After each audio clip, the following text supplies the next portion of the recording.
All right, folks, hope you're doing well. As you can see by the time, it's a quarter to 10 in the evening on the 26th of September 2020.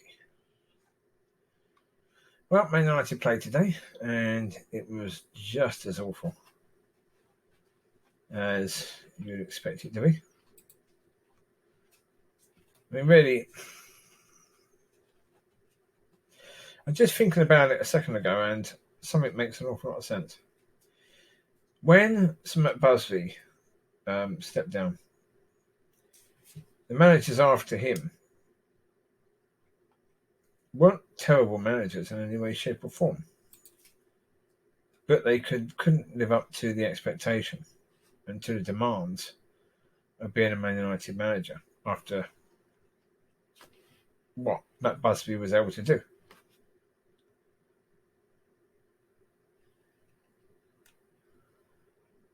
Yeah, so they come in. Busby had his Busby babes and had done fantastically well with them. But again, Busby was blessed mightily with some fantastic footballers. Let's not make the mistake of thinking Busby was an incredible manager. Like Fergie. Fergie was a very good manager. Was he that good? No, he was also incredibly lucky. Same as Busby, incredibly lucky. Yet they had a great young bunch of players that grew through and basically helped the club to have years of success and to be at the top for a long time, especially in Fergie's case. Well, because you figure it out, Scholes lasted pretty much the whole of Fergie's reign, certainly successful reign. So did Giggs. Gary Neville, most of it.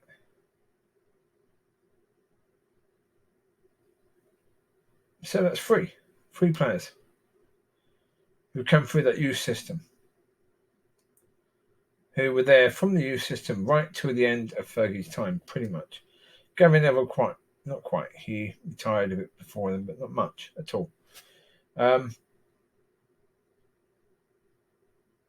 that was a massive help to him as a manager. A massive help. Certainly in the dressing room, any player that comes in has to look at these three players and then has to look at the likes of Keane and Bruce and Pallister, but then Rio and Vidic. Jeez. You want an example of someone who's going to give everything for the club. Boom, there you go. Evra. Rooney. With the players that Ferguson had available to him, if Van Gaal had those players available, he would have been a big success. If Jose had those players available, he would have had massive success at United. Same as Ollie. I think Ollie would. If he had those players available, it makes it easy. Problem is when you don't have those type of players available to you, the Scholeses, the Giggs, the Vidic, the Rio, because can anyone seriously compare United's defence now with Vidic and Rio? Maguire and Lindelof, or Maguire and Bailly. I like Bailly a lot. I think he's got similar qualities to Vidic, but he's not Vidic. He's not quite at that level. He's in fact quite a way away from it, but yeah. And right back and left back as well. Shaw. Would you compare Shaw to Evra? What's him? Oh, I had his name just gone. The Irish lad. Oh, I've forgotten his name. It was there a second ago. It's just gone. Dennis Irwin. Would you compare Shaw to either of those things? He's anywhere near the quality of those two. Absolutely nowhere near. Nowhere near. Do we have any players that have same similar quality to Scholes? No. What about Giggs? No. Rooney? No. Keane? No. But Gary Neville? Do we have a defender, a right back, who's as good as Gary Neville? No. Because although Wan-Bissaka is very good defensively, he's absolutely awful going forward. And Neville wasn't awful going forward. Yeah, he didn't score goals. His goal-scoring record was really poor. But he helped out in attack. He was able to cross the ball in. He didn't try and do too much. He didn't try and do all the skillful stuff because he didn't have it. He focused on his game, but again, incredibly solid as a defender. Often played as a central defender, so he could tackle. He could certainly win the ball in the air. So better than Wan-Bissaka. So goalkeeper-wise, Van der Sar, Schmeichel. Is De Gea near any of those two? Because they got better as they got older. De Gea seems to have got worse as he's got older. Last couple of seasons, he's had some tough times. Yeah, he's just not been able to do it, has he? So, nearly 10 o'clock, starting to get tired. I'll wake up before bedtime. Yeah, I tend to. Well, the tea and coffee tends to kick in before then, so that's cool. But it is what it is. It helps me to get through the day, but then it keeps me awake a bit longer than what it should do. So, yeah, it's what it is, isn't it? Yeah. So, but yeah, as I say, Ollie. The thing of it is with Ollie is that when he first got the job as manager, not as interim manager, but proper job as manager, the contract. Suddenly the form started going, and that didn't really start coming back again until Bruno, which would be in February, right? Now, a lot of people said, well, Ollie got the right man. No, he didn't. Ollie didn't get the man in any way, shape, or form. Ollie had virtually nothing to do with getting the man. He may have said he wanted Bruno, but he said that in the summer, and the board didn't get Bruno. So really, it was just desperation because Pogba was injured long term, and a player was needed to come in and replace him. So Bruno came in, but Bruno, to me, was the one who really got the team by the scruff of the neck and pulled them through that and pulled them back into form. He was the one orchestrating the players on the pitch. I don't think Ollie had anything to do with it at all. Not at all.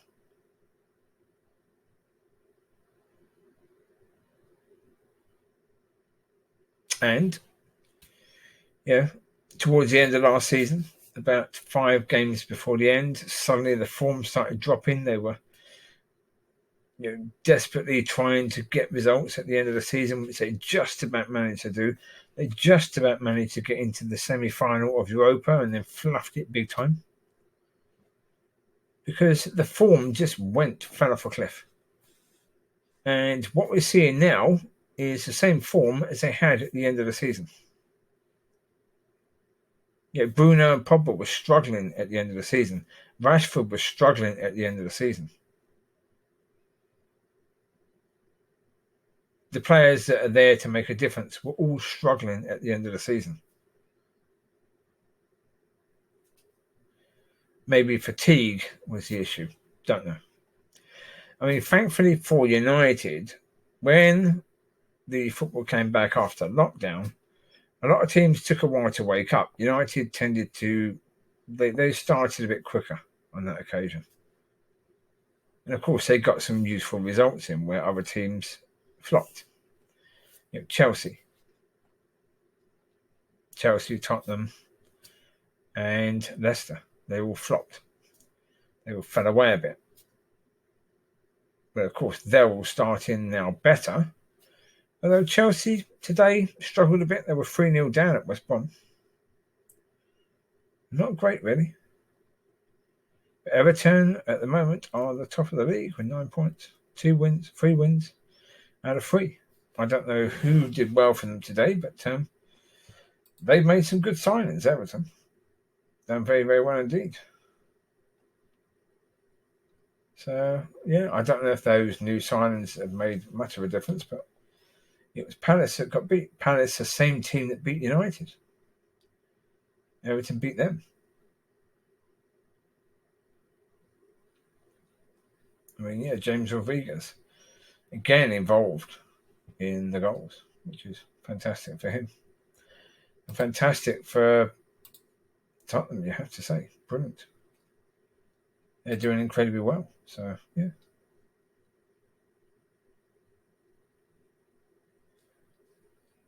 So, yeah.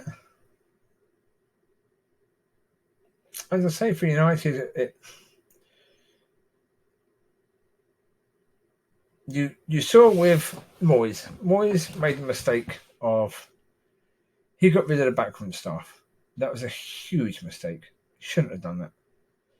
I mean, get rid of them gradually. Bring your people in gradually. Get rid of the backroom staff gradually because they have the knowledge. They were there all through Fergie's time, so they have the knowledge of, how this club is run and how to best get the best out of the players, etc., etc., etc. Utilize them. Of course, you got rid of them. Big mistake. And he was let down massively by Ed Woodward in the transfer market. Massively. He brought in Fellaini. That was it. Yeah. And how did the fans cheer when Fellaini was sold? Well, they did cheer. That's a certainty. Fellaini was a mistake buy. Massively mistake buy. Not a United player in any way, shape or form. Just not the style of player that really the fans would ever warm to. So, mistake there. Right.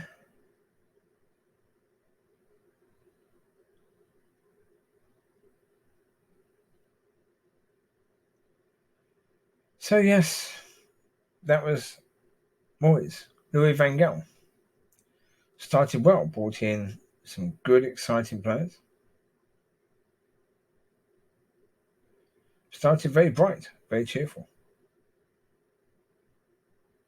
This ticky-tacky football with this diamond shape, which was brilliant.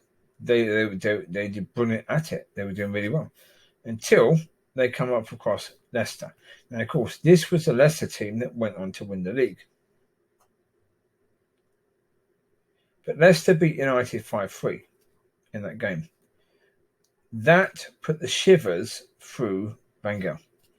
He knew that United's defence just wasn't up to it. Of course, too late now, window closed. But again, anyone could have told him United's defence will not be up to it. Rio was coming towards the end of his career. I mean, was he gone before that? I think he went at the end of the previous season. Vidic had gone. We had Smalling and Jones. Jesus Christ. Smalling and Jones were the main defenders. Of course the defence was weak. Of course it was. It was always going to be, wasn't it, really? It was always going to be weak. That was always going to be the reality of the situation. He, as a manager, should really have pointed out to the board, start getting players like Di Maria, go and get me a big, solid, fast defender. In fact, go and get me 2. We've just lost Vidic and Rio. Go and replace them. That's what I need. Of course, no, he didn't do that. No, he didn't feel that was necessary.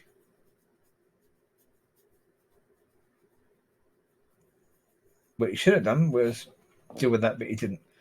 That meant that his job was over because he went after that Leicester game fear-based.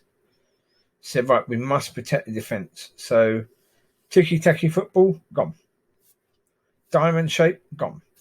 Of course, now we've got to defend deeper.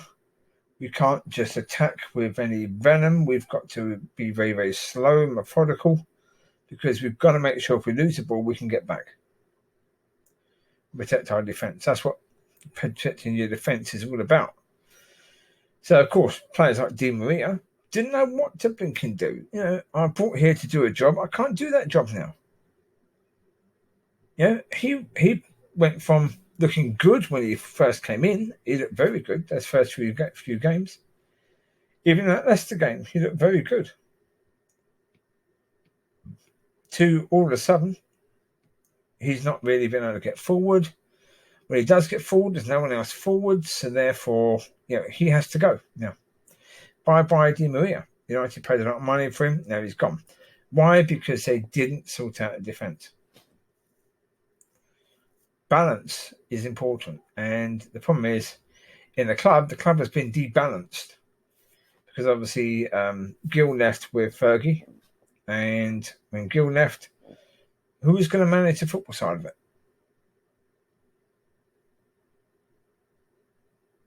Nobody was.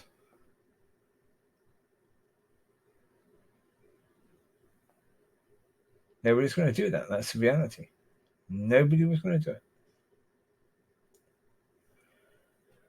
And there you go. So Woodward ended up being the one to be in charge of the money and the football and the transfers and everything. And yeah, you've got someone in charge of bringing players in who doesn't understand football, who doesn't care or understand the history of Man United or the passion of Man United or any of that.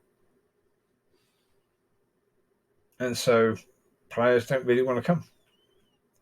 Evra said the other day that, when United scout a player or try and get a player, they send lawyers to discuss terms with the player. Rather than send in the manager or maybe send in an ex-player, who loves the club to go and woo this player to Man United.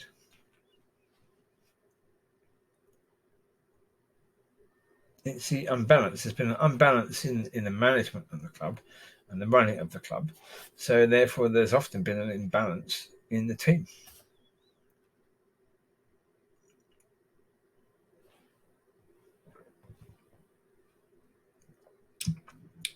The team reflects the club. At the moment, there's still an imbalance. On the right-hand side, we've got Rashford playing on the left. He's sort of a winger. Sort of. But we've got no one to do that job on the right. Supposedly they're going to get Sancho in. But then, of course, questions have been raised that do the board really trust Ollie? Well, yes. Are they willing to spend £108 million bringing a young player in when Ollie is unlikely to get the best out of him? If the board seriously have this question in their own minds, they need to sack Ollie and bring in someone they are going to back. Simple. I mean, it looks like this season is going to be a dead season because it does look as if the board doesn't really trust Ollie. And if they don't trust Ollie, then they're not going to get him the players that he needs. I mean, even Telles is a possibility. The Brazilian player plays for Porto as someone to replace Shaw at times during the season. Was played left back alongside Shaw. But Woodward again, or his people, are trying to knock $6 million or so off the price tag. They keep moaning that it's COVID that's causing the problem. Yeah, and when people say, oh, but Chelsea are buying all these players, Yeah, but then United say Chelsea didn't buy any players last year, so they saved money. No, they probably wouldn't have done. They'd have had some money invested, but look at how much money United spent last summer. Look at how much money they spent this summer. Because they say that since Bruno, his transfer came out of this summer's budget.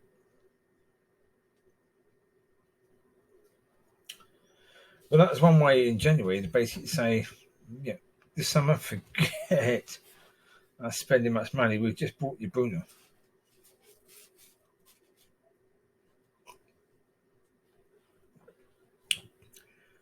Fact of the matter is, they should have bought Bruno beforehand.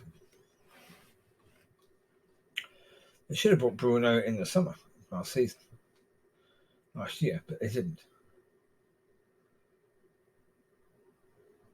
But they make the big deal. Oh, we just bought Bruno in January, but he's got to come out the summer budget because we don't really buy players in January.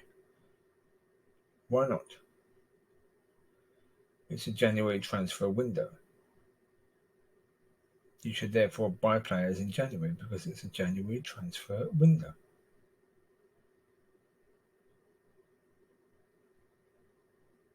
Yeah. So, yes, there's one heck of a mess at the club. I mean, you've got the understandable mess that coming after Alex is a big situation, especially, as I say, earlier, same as after Busby. Busby had the luck of having the right players. Fergie had the luck of having the right players, the players there coming through the system that were there through the whole thing, pretty much. Yeah. And it helped.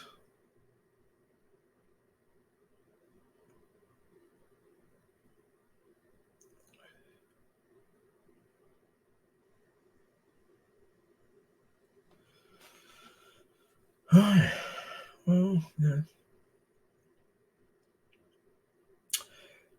This is the situation of the club right now. How are they going to come out of it? How are they going to come to a point where they can have success in the league without having the right bunch of kids coming through the system? Or how they can get the right bunch of kids to come through the system quicker rather than have to wait 27 years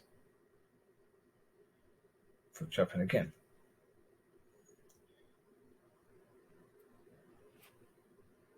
So yeah, in the end, but that's where they need the right football people in charge. But at the moment, you've got money people in charge. You're not going to sort out the football side in any way, shape, or form. There are big questions that need to be asked and answered. That can't be done by people that are money people because they don't have the first understanding about football. So how are they going to solve the problems of how do you have success without having the youngsters come through, because that seems to be the way that United have success? Or how do you bring those youngsters through? You need football people to create a system where that sort of thing is going to happen, whichever way you choose to go.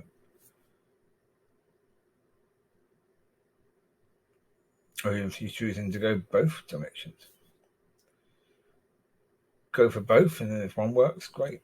If the other one doesn't work, then the other one might work. Yeah. Try both. It's fine. As long as you're trying something. Yeah. Fine.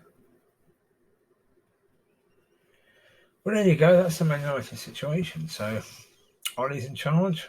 Is Ollie the man to bring us out of this? He's got players. He's got Van der Beek now. Is that enough? No, because Van der Beek is just another midfield centre. We've got loads of midfield centres. Do we need another one? Not really. We didn't. You've got people saying today that Van der Beek should play as,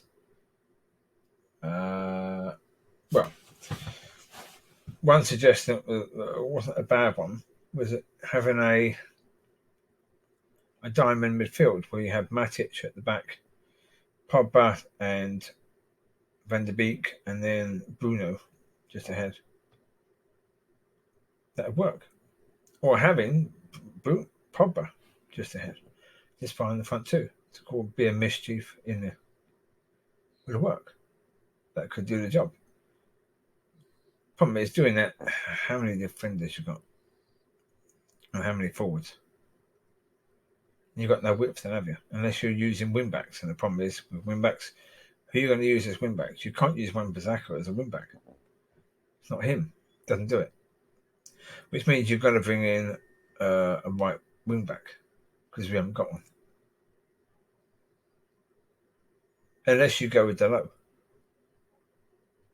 or Williams, because Williams can play on the right wing back.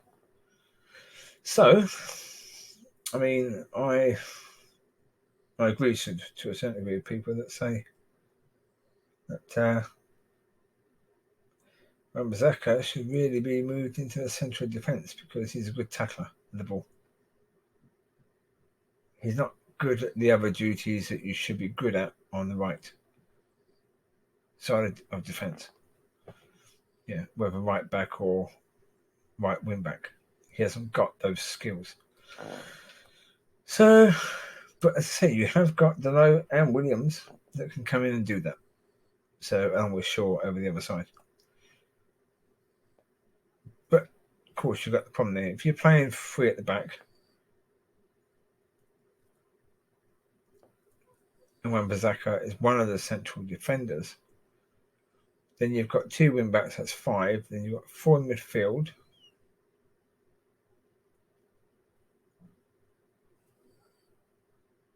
Then you've only got 2 in attack, I think. So that's 5 there, plus 4 is 9, 10, 11. No, you only got 1 in attack. And of course, you've got the goalkeeper as well. So that's not going to work, is it, really?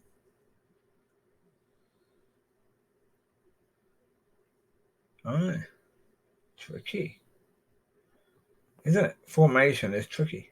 How to get the best out of the players, out the quality players, is really tricky. Because, yeah, it's a job that the manager's got to sort out. And certainly if he wants to be continuing to be in charge of Man United, he's got to sort out all those problems. There's plenty of them. He's got to sort them out.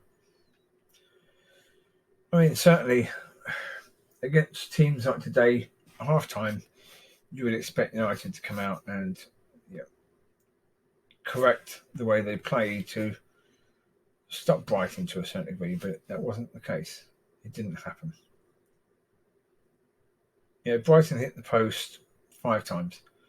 They should have won that match easily. They should have. And they were incredibly unlucky to lose that game. Incredibly unlucky to lose it. I mean, it annoyed me. Goldbridge was saying that fans should be, taking positives from this game because we won. People shouldn't be saying, "Oh, but Ollie picked the wrong team, and Ollie didn't have the right tactics, and Ollie didn't have this, and Ollie is not a good manager because of this." Of course you do.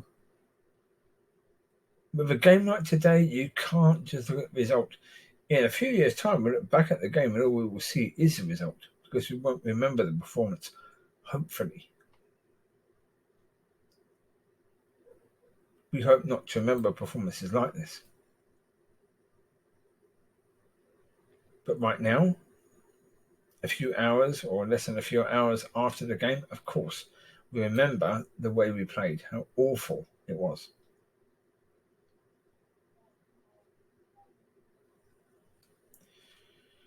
So that'll do it for now. Half an hour into recording. So you take care. God bless, and I will speak to you soon. Bye bye.